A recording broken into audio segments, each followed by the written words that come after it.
আমাদের ভাগবত পাঠ হচ্ছে, আপনারা এই সামনে অপেক্ষা করুন। মাননীয় শুভেন্দু অধিকারী মহাশয় বেরিয়ে যাবেন, তাহলে আপনারা এই রাস্তার উপর ভিড় করবেন না।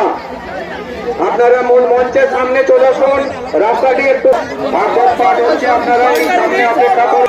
মাননীয় শুভেন্দু অধিকারী মহাশয় বেরিয়ে যাবেন।